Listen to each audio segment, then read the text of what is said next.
I kept seeing it pop up in dating app bios, looking for a low-key autistic girl, slightly autistic girlfriend preferred. At first, I thought it was satire. Then I realized it wasn't. And then I was like, okay, what's going on here? And since we're talking autism, I had to go direct to the source, Reddit. That's where I found thread after thread of women asking the same question. Why are men suddenly romanticizing autistic women?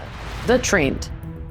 My first stop, reading some reporting, of course. Dazed published an article this year called Why Are Men Fetishizing Autistic Women on Dating Apps? It's full of screenshots from Hinge and Bumble bios that literally say things like, count me in if you're on the spectrum, but only a little bit. The women they interviewed described it as both confusing and gross. They weren't being accepted for who they are, they were being turned into a type.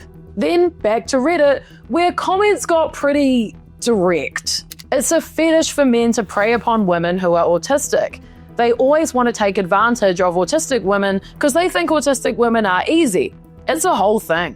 Yeesh. And another one. Yeah, there's more. I've recently seen a rise in messages on social media about wanting an autistic partner, especially on TikTok and Instagram. So yes, I don't think this is a one-off. I think quite a few people are noticing it. It's part of a broader internet pattern where autistic woman has become a kind of online archetype. Cute, quirky, honest, maybe a little bit blunt, but always packaged as palatable. The science behind the swipe. I wanted to see what research exists on autistic men versus women when it comes to dating. Turns out, autistic people want relationships at about the same rate as everyone else. But they face huge barriers initiating and maintaining them. A 2017 study found that 73% of autistic adults had been in romantic relationships at some point. But that statistic hides big gender differences. Autistic men report more rejection, loneliness, and confusion about flirting. Meanwhile, smaller studies, like one by Sedgwick, show that autistic women actually form relationships at roughly the same rates as neurotypical women, though they describe much higher levels of masking, pretending to be socially normal to survive dating and workplaces. Masking is the big key word. It's also known as camouflaging. It's a social survival strategy where autistic people, especially women, consciously copy neurotypical behaviors like eye contact, laughter cues, and body language. Research led by Laura Hull and others has shown that women do this far more often than men, which may help them pass in social settings, but causes exhaustion, anxiety, and even depression later. So on paper, autistic women might appear to date more successfully, but in practice, they're often paying for that success with their mental health. The quirky girl illusion. But then, why are men romanticizing it? Here's what I reckon. Number one, the manageable difference fantasy. That phrase, slightly autistic, implies quirky, honest, maybe shy, but still easy to date. It's like autism as aesthetic. It fits into the cool girl trope. Different enough to be interesting, not enough to be demanding. In the Dazed article, one woman said men seem drawn to the idea of a girl who's low maintenance and grateful for the attention. Number two, the rescuer complex. Another person on Reddit said this: they want a partner they can teach or fix, someone who won't challenge them. That dynamic flips neurodiversity into a power imbalance. The understanding boyfriend versus the naive autistic girlfriend. 3. Internet visibility. TikTok and Instagram have exploded with content from openly autistic creators, mostly women, who are charming, articulate, and relatable.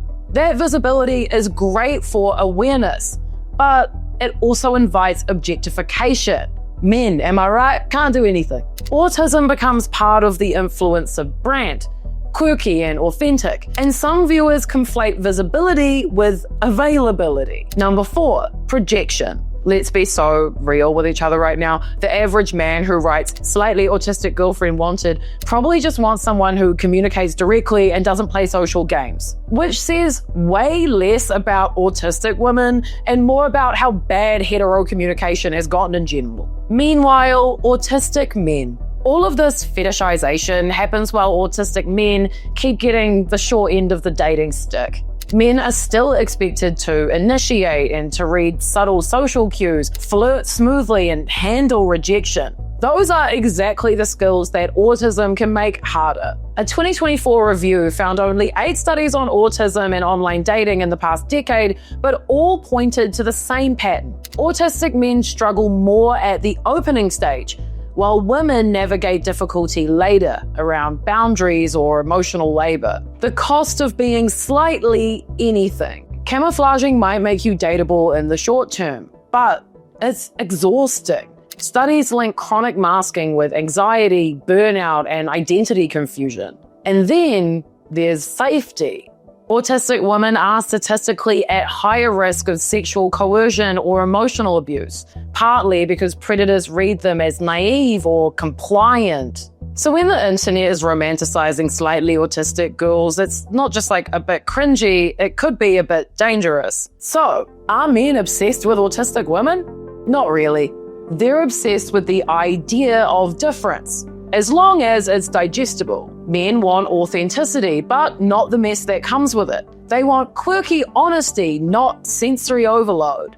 They want someone who communicates directly, but not someone who tells them they're being patronizing. Maybe they just want to date somebody who has really good taste in memes. You know what I mean? So when you do see slightly autistic girl wanted on the dating apps, you could maybe read it as, I want intimacy without the work. And that isn't just an autism issue. That's the state of dating in 2025, I guess, isn't it? Maybe that was a bit harsh. I don't know. But I think the story is less about men and more about what happens when difference becomes some sort of brand in people's eyes. The internet loves packaging every identity into a personality type. Manic, pixie, dream girl, sad girl, trad wife, slightly autistic. Once it's a label, people start shopping for it. But you can't date a label. You can only date a person. One who stims, overthinks, and sometimes shuts down mid-conversation because the restaurant music, way too loud. If you're autistic and dating, you deserve to be seen beyond that. And if you're someone who writes slightly autistic please into your profile, maybe think about why you need the slightly. What part of you is scared of real difference? Because the truth is, autistic women aren't necessarily easier to date. They're just easier for you to stereotype. So yeah, I started the story on Reddit, ended up knee-deep in academic journals, and somewhere along the way, I realized men aren't obsessed with autistic women. They're obsessed with the fantasy of a woman who's straightforward but still soft, complex but still compliant. And honestly, at the end of the day, that just tells us way more about them and about modern dating in general than it really does about autism. If you like this story, make sure you subscribe. I've got plenty more deep dives into, weird corners of the internet and weird little cultural things happening in human behavior. Check out my recent video on why white women keep voting for Trump. Pretty weird shit going on there. Bye.